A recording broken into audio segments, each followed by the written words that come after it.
They call this Oscar party the Night of 100 Stars. Let me tell you, they should call it the Night of Never-Ending Stars. And I've been chatting to them all.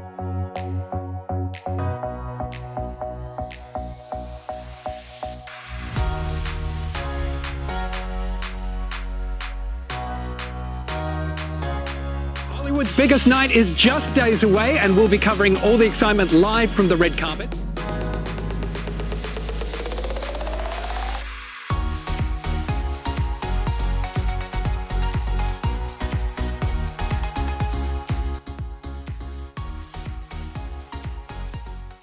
TV reporter Karl Schmid is living his Hollywood dreams, interviewing celebrities and enjoying life in front of the camera. But for 10 years, he kept a secret that he feared could ruin his career, until recently when he decided to face his reality head on. Here is how he is settling for more. Hi, I'm a 37-year-old HIV-positive man who's been POS for almost 10 years. In March, Karl Schmid took a leap of faith, revealing to the public his biggest secret. I never really had any set intention of making an announcement. It wasn't a thought-out, planned thing. Inspired by a photo taken of him wearing an AIDS memorial shirt, the On the Red Carpet host, I am having a grand old time up here, went with his gut. I looked at the picture on my phone and I went, well, okay. And I just started writing. It all just felt right in the moment. Originally posted to the Instagram account, The AIDS Memorial, Schmid decided to also share it. My HIV status was not a secret in my personal public life. So my friends, my family, anyone close to me, people I tried to date, they knew about it. It was just, I didn't announce it at work. Born in Australia, Schmid comes from a close-knit family and says he never lied about his sexuality, coming out to his parents at 18. It wasn't a shock to them. His decision to get tested came after a long-distance relationship hit a bump in the road, but only he faced a new reality. My memories of the day that I found out I was HIV positive are pretty crystal clear in my head. I was in England at the time, and I hadn't really given it much thought because I had tested negative months prior. I walked into the Dean Street Clinic in Soho. It was a dreary, wet, cold, miserable early October day. Had my finger pricked, waited 15 minutes, I was called back in, and I was told I was positive. And I went, okay. So they did a secondary test. I waited another 15 minutes. It's positive. It felt like a red digital countdown clock started over my head. But here's the thing. I'm me. I'm just like you. I have a big heart and I want to be loved and accepted. I'm Karl Schmid and I'm HIV positive. Hey everybody, it's J-Mac. Just before we jump into this interview with Karl Schmid from ABC, just wanted to point out that HIV is relevant today. It is not a one-day-a-year thing that's held on December 1st on World AIDS issue 365 days a year. It's really important to remember that. So people are infected every day because they do not understand HIV. People are discriminated against because people do not understand the science behind HIV and medications and so forth. Okay, so watch this interview and learn a few things. And hopefully this changes people for the better. And check out Karl's home show, which will share the information at the end.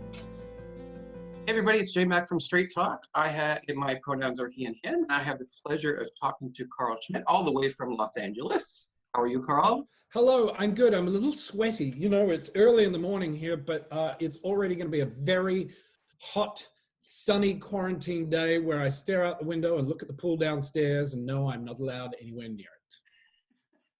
That's okay. If it makes you feel better, we got snow. So I would swap places with you in a heartbeat. You're in Toronto, right? yeah, I'm in Toronto, and it actually snowed just about 3 hours north of here. So that's crazy. Sounds like heaven. I was there for 24 hours earlier this year with Casey House. So Yes. I love Toronto very much. Yeah, you did a tour of Casey House and did an interview on there with Yep. the executive director as well. Yeah, funny. See, I do keep up. So let's talk a little bit about you. You originally from Australia. You went to London, England. You were in a hairspray, I think, at some point. Or I was hair. I was in Hair, and my boyfriend ex-boyfriend now was in Hairspray at a certain point. Yeah, no, I grew up, I spent the first 10 years of my life in Australia. My parents are from Europe. So my mother's Hungarian, my father's European. I'm first generation Australian. And then when I was 10, we moved the family to Fiji, where my dad had a job. Then after a few years there, we moved to New Zealand, where I kind of got my proper start in television and all of that. And as I joke, I kicked my parents out of home at 17 because they wanted to move back to Australia, and I was going into my senior year of high school. I had a career working on television. I was doing Hair the Musical, and I said, if you make me move back to Australia, I will make your lives living hell. And so they looked at me and they went, he's probably right. So I kicked them out of home and they left, and I spent my senior year doing all those great things and sort of being independent from there. And then, yes, I traveled all over Europe, did what a lot of Australians and New Zealanders do. They take what's called a gap year between school and college and go and travel and do all of that. So I did that and bounced around and ended up back in Australia. I'm all over the place. I'm a mutt, which is why I have a crazy accent. So you weren't the rebellious type of teenager whatsoever. You know what? I actually wasn't. I do joke with friends and even my oldest brother, because I remember when I was little, he would sneak out of the house. I never snuck out of the house. I just got up and walked out. I'm going. Like, there was never any sneaking. I never had to sort of pretend. I was just like, I'm going to do that. And you sort of go, okay. I mean, I was 15 years old the first time I took off and traveled the world by myself with my then girlfriend. And my parents went, okay. I mean, I've been traveling, obviously, as I just said, since I was little, but at age 15, I embarked on a North American and European tour with my then girlfriend, one of my last girlfriends. Her last name is Fear, and that probably sums up everything. I'll leave it at that. Hi, Melissa. Hope you're watching. And then you ended up in Los Angeles, right? Yeah, I did. I got here 12 years ago. So this is actually, it's funny. This is the longest I've ever lived in one city in my entire life. It'll be 12 years, I think, in December. And I'd spent a lot of time in the US. Pre that, I worked for an Australian actor named Barry Humphries, who Toronto audiences I know as Dame Edna Everage. And we've spent many, many good times in Toronto. So I know the city quite well. And so, yes, I toured all over the world with Dame Edna. And I love Dame Edna, to be quite honest. And I'm sure if she was here, she would say she might love you. Right. Might. I'll find out for you. No, but LA, yes, Los Angeles is home, and it's even in the quarantine, it's not such a bad place to be stuck. No, at least it's warm. Yes, but as I said earlier, that's a bit of a curse for me because I'm working from home now. I've set up sort of on my dining room table with a view straight out. So I have a lovely view, and everything just looks beautiful, and I'm inside working. But I'm very grateful to be working. Yeah, that's true. So a couple of years ago, you made a huge decision in your life. And it kind of reminds me of Ellen when she took the chance in her show where she came out as gay. She did it in style, of course. So your whole life just seems to kind of, that moment must have been really hard for you to make that decision, or was it easy? Well, weirdly, and I've said this before, it was quite easy because I didn't think about it. I'd been at that point HIV positive for 10 years. And my friends knew, my family knew, certainly anyone in my close circle knew. It wasn't a secret. Certainly whenever I tried to date, it wasn't a secret. It was quite cumbersome and harrowing, that whole side of HIV stigma. But I hadn't talked about it professionally. And because I thought, well, why? I mean, me having HIV makes absolutely no difference to how I turn up and do my job. But, I take my pill every morning and that's it. Like people take a blood pressure tablet or, an antidepressant or whatever. So really it had nothing to do with how I did my job, or so I thought. And it wasn't until a Friday afternoon and a couple of martinis at happy hour with friends, and somebody took a nice picture and I went, oh, that's quite a cute photo. I might post that later. And I happened to be wearing a t-shirt from the AIDS Memorial Instagram feed, which is fantastic. And if you don't know about it, check it out. The AIDS Memorial on Instagram. Their hashtag is What Is Remembered Lives. And you post stories on there about people that we've lost to AIDS over the years. And I didn't have that story. You know, I didn't have a favorite uncle or, you know, my mom's best friend. I didn't know anyone directly. But I had this t-shirt and I had my story. And so after a couple of martinis and half a Xanax, without really thinking about it, I thought, oh, I'll just post because I now have the picture and the t-shirt, I'll post to the website. And I sent it off to the guy at Instagram. And then I thought, well, I've put it on Instagram. I'll just stick it on Facebook. Who cares? I mean, really, without even thinking about how it would be. I thought, well, maybe a couple of people will see it and go, okay. I had no idea that by 11 a.m. the next morning, it had been picked up by Variety, Hollywood Reporter, Daily Mail, publications all around the world. And here we are 2 years and some months later, I'm still talking about it. I've turned, it ignited a passion. I've created PlusLife, which is an online platform for fighting stigma, a lifestyle platform talking about turning positive into a plus. I've traveled the world because of it. And more importantly, I realized that I was carrying an enormous amount of emotional baggage from, internalized stigma that I never even registered that I'd put on myself. I used to make jokes, you don't want me, I'm damaged goods. And I genuinely would say that jokingly. Little did I know that the brain's quite clever and was storing it somewhere. And over the course of 10 years, I really believed that I was damaged goods and that nobody would want me.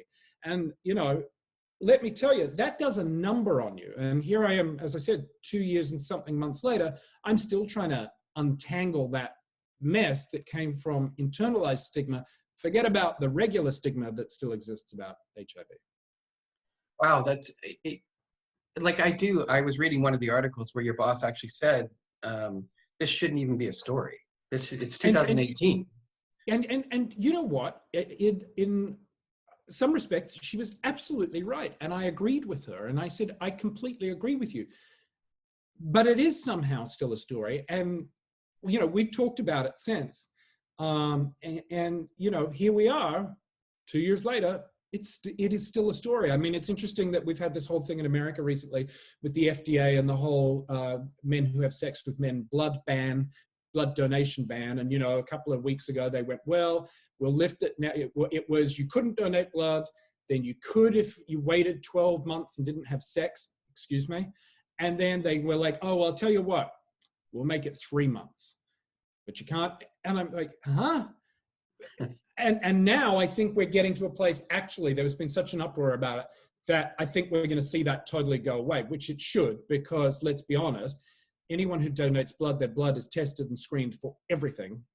And those those outdated ideals were based on findings from the 80s when the testing wasn't what it was, and are based on prejudice and fear. Because if I'm a heterosexual man, I can go out and I can have sex with 7 women in an evening. I can shoot up with some heroin, and I can go to the blood bank in the morning, and there's no questions asked. But because I'm a man who decided to have sex with another man, sorry, you have to wait. I mean, it's just absurd. So, and that stems from HIV. So it is still very much a news story. Yeah, Canada's even in the same boat. Like, Canada still has the blood ban going and stuff. And although there's now some politicians that are now moving towards science opposed to... That's a good idea, isn't it? Let's listen to science and fact rather than theory. That is great. So you've actually promoted the message of U equals U, which is really important, especially around HIV. So how are you getting that message out? Because you used the platform amazingly when you came out with your status.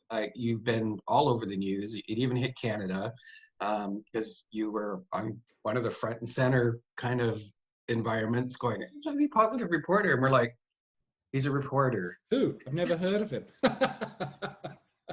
right? And you work for ABC still, Mhm. and they're very supportive, obviously, of you. Touch wood. Yeah, and you've been on the red carpet interviewing people. You've interviewed some amazing folks. You've made some amazing HIV positive about how they live and how it doesn't define you. And clearly, HIV does not define you. Very important for people to realize. Well, it's interesting you say that. It doesn't define me, but it is a strong part of me. And again, having come forward and sort of come out of the HIV closet, and as you said very kindly, you know, I have somewhat of a profile. I don't imagine it's that impressive, but for me, it's sort of in a way, I remember a very, very good friend of mine who works in television, and he had said to me, I had toyed with the idea, you know, I said, you know, one day I'd like to be able to speak openly and publicly about this and do something good with it. And meaning the very best, was like, well, yes, but you're just going to be careful. You don't want to become known as the guy with AIDS on TV. Now, he's since realized that that was a silly statement to make because he's educated himself. And I don't mind being known now as the guy with HIV from TV because I do get constant DMs every single day from every corner of the earth in the most unlikely places from people saying, thank you. And I'm like, for what? And they're like, just for being out there and saying it. And it just makes it feel less scary. And that's why we created PlusLife, if I'm being honest with you. It came out of this whole thing with communicating with people from all around the world saying, I hope one day I can be like you. And I wanted to create a platform on social media and digitally where people can see and hear and interact with folks that look and sound and smell and everything else just like them. We don't care your color, your gender identity. I don't care who you pray to. If you don't pray, I don't care who you have sex with. It really is just a place where people from all walks of life, HIV negative too, can come together and sit around a table and have meaningful conversations about things and share their stories and experiences. And I've found that by doing that and the response that we've had, I mean, we only launched 6 months ago, we've had over 2.5 million views on our content. Is remarkable because people suddenly see or hear something of themselves and feel a connection. And I don't want to take anything away from any of the other HIV campaigns out there, but I felt for so long they talk at you and in very sort of clinical medical terms. And I just don't think that resonates with most people unless they're really in it. But, you know, a poster in a doctor's waiting room of the black man holding his white boyfriend's hand and the Asian female doctor with a stethoscope around her neck and the trans nurse in scrubs, you know, tick, tick, tick, and then U equals U. U equals U, undetectable equal, but no one cares. No one's looking at those posters. No one really gives a shit, pardon my language, about those pamphlets that governments and agencies spend a fortune and a lot of talented people work on, and they just get tossed in the trash. I use the analogy, you know, Coca-Cola taught the world to sing. McDonald's says I'm loving it, and L'Oreal says you're worth it. Well, guess what? I don't necessarily drink Coca-Cola. I'm not a big fan of McDonald's sometimes. And I actually don't wear L'Oreal makeup. I tend to wear a lot of MAC makeup when I'm on. But I know what those brands stand for and what they are. And for me, trying to create a new positive message about what HIV means in 2020 and beyond, not just in North America, but in different countries around the world, in a palatable way that goes, oh, I get that. Okay. That's what resonates. That's what sticks. Clinical stuff, in my opinion. Hey, I'm no expert. I just sometimes work on television. But I'm not a marketing genius in any way, shape, or form, and I make lots of mistakes.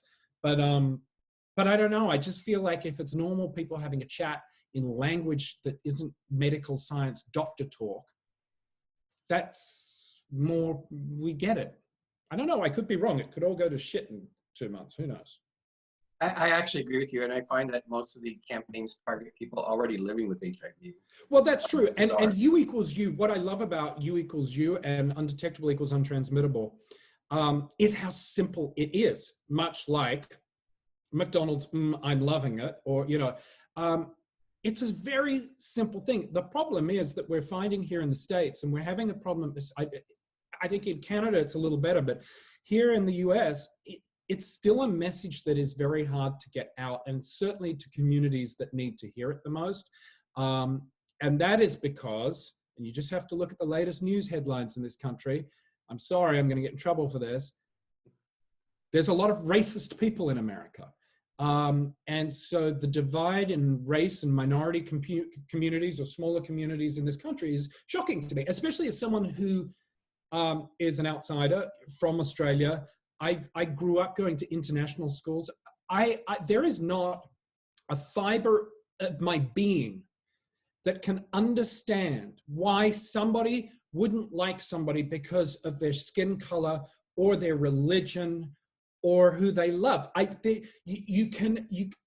tried.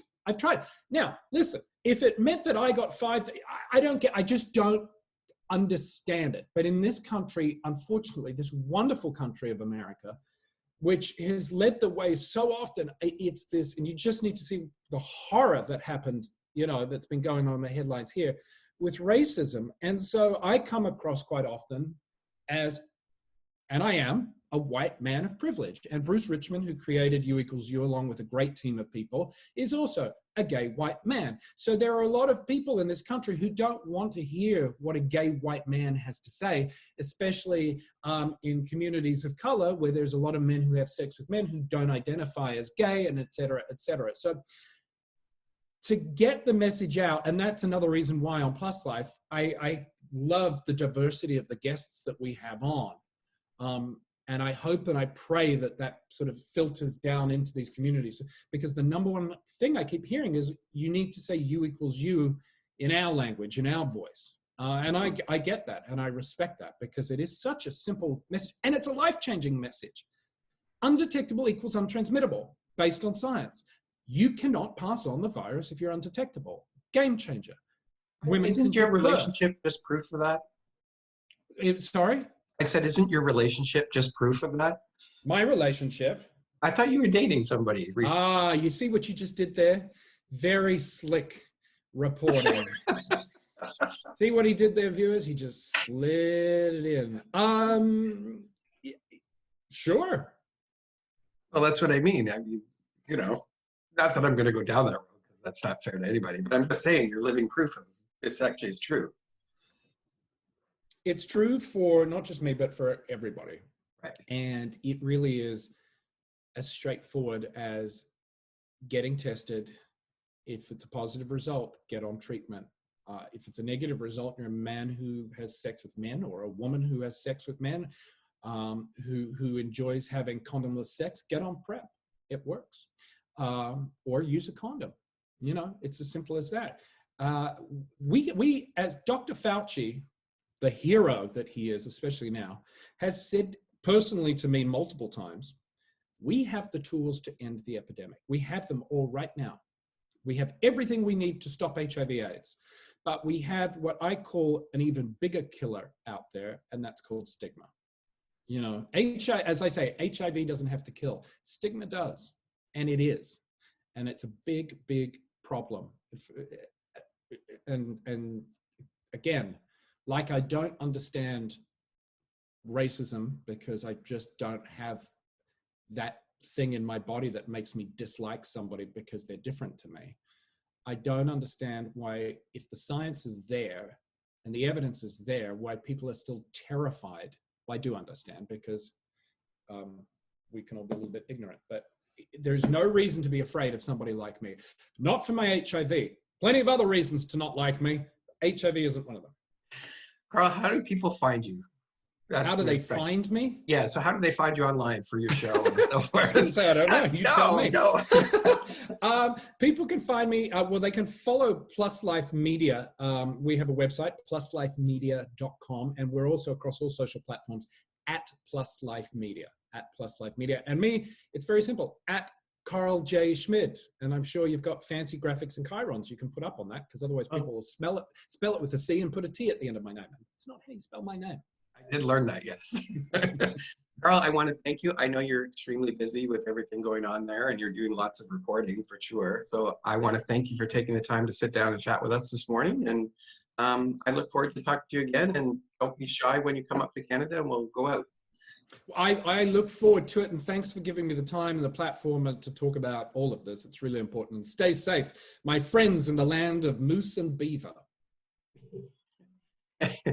Yes, good to be and Tim Hortons. Thanks again, Carl. I appreciate it. All right, mate. Thank you so much. Appreciate it. Nice meeting you. Nice meeting you too.